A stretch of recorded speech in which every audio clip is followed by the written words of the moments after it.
This 68, I've just run through it. My lord. It talks about disqualification. My lord. The nomination paper आपने दिया. I'm the returning officer, or the election commission, or the election tribunal. I say you're disqualified for you're 24 years of age, for instance. You can't contest election. ठीक है?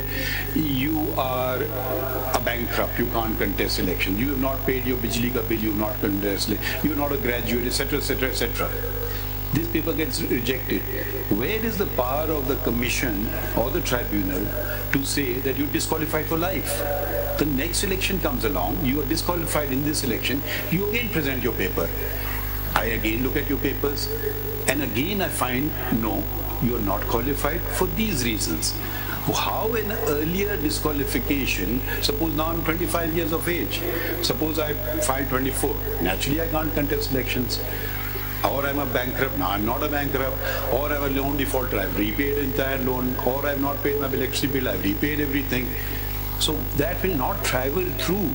Where is section 68 say that once disqualified, you're disqualified for life? Where is that provision? My lord, that provision has only been inserted by Samullah Baloch. That's what I'm saying, that for the time being, I am just arguing on one point, that is who can give the declaration of disqualification. I agree with you. First, there is no dispute on second that. thing is, to answer my lord's question, I have to create a distinction between 62 and 63. That is my second solution. No, first of all, where is the power in the court, in this court, to do this? That is the essential question.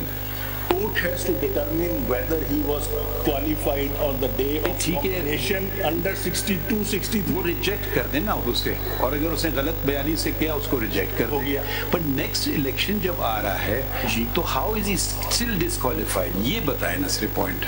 Now I will come to answer this question. I will come to my second. देखिए, एक आदमी ने एक रोपा में change हुआ कि जी graduate होना चाहिए. एक ग्रेजुएट नहीं, उसने दरखास्त फाइल कर दी, वो मेट्रिकुलेट है. Naturally he will be disqualified. अगले इलेक्शन में ये कंडीशन है ही नहीं, तो he can't be a life time bar. It's illogical. That's what I'm saying.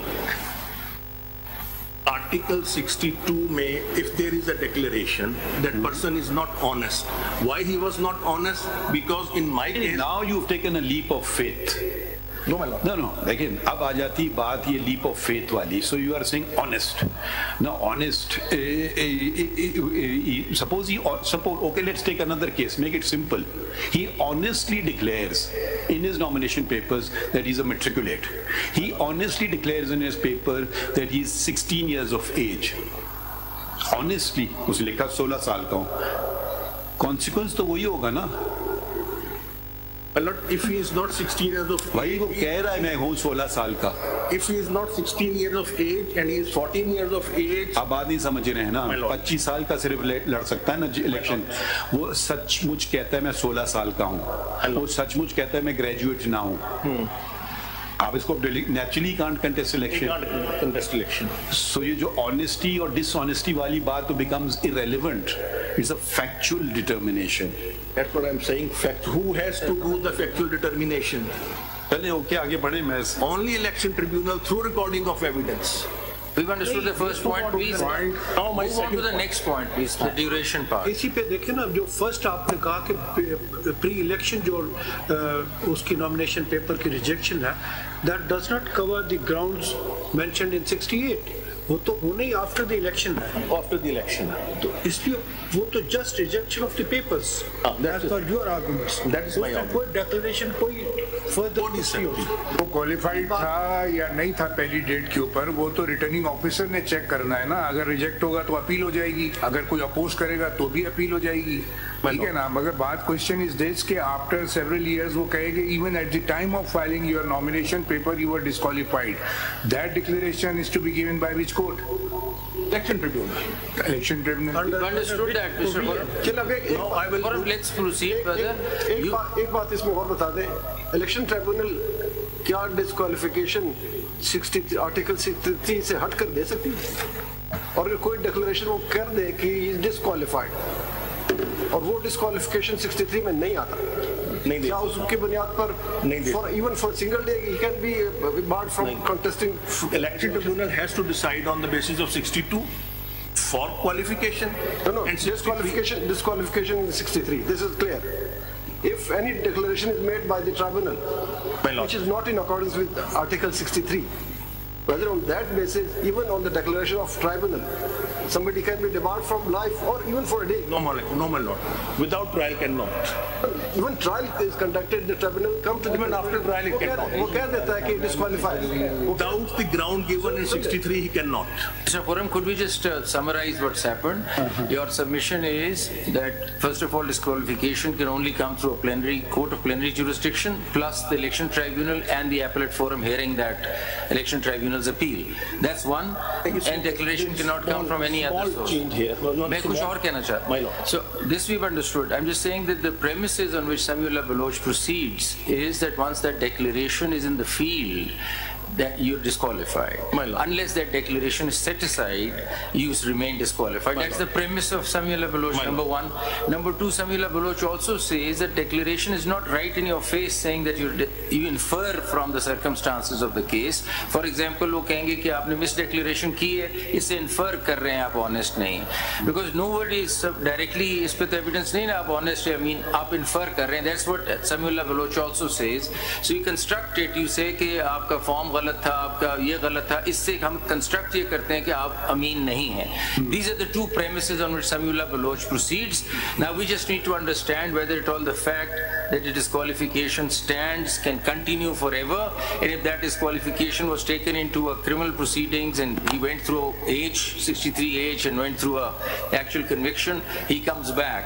And there are a number of other offences where he commits even a heinous crime, he comes back. तो बस इसका हमें आप बताइएगा कि the fact that Samuel Baloch goes on the premise that declaration on the civil side done will continue as long as that declaration is set aside. My lord has properly rephrased Samuel Baloch, but my argument is a bit different from that.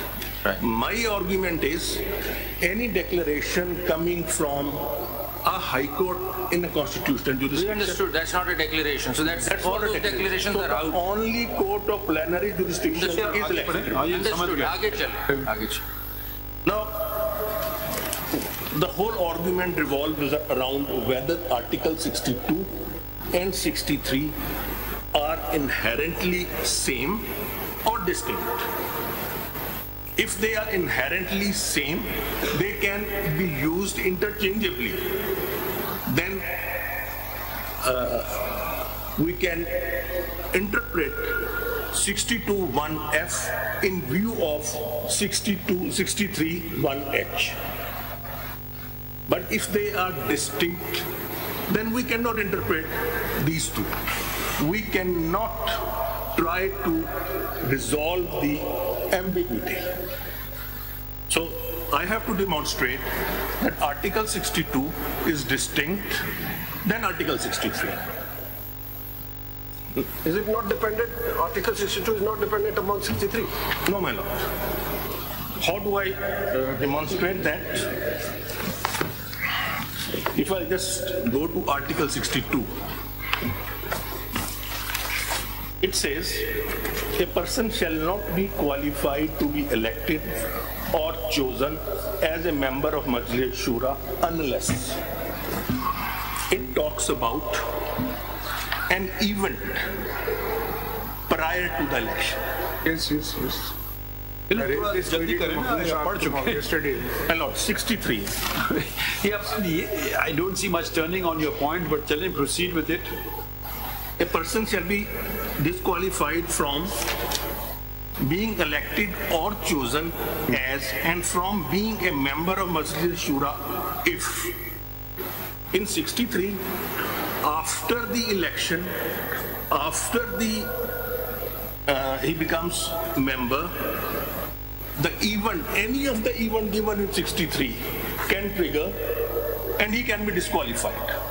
But in 62, after he had election की आप बात no कर रहे हैं. event subsequent to the nomination can disqualify him. I don't agree with you.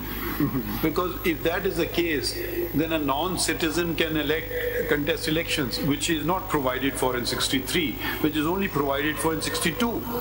So I don't think this, जो आपने distinction draw की है, I don't think anything turns on it. My lord, 62. It says he's a citizen of Pakistan. This provision is not found mentioned in 63. Suppose a non-citizen files in a nomination papers and somehow gets elected. So you mean to say that challenge cannot be made about him? I would not agree with that proposition. My lord, because the entire section of 62 has to be read in view of the opening clause. Particularly. It says a person shall not be qualified to be elected or chosen.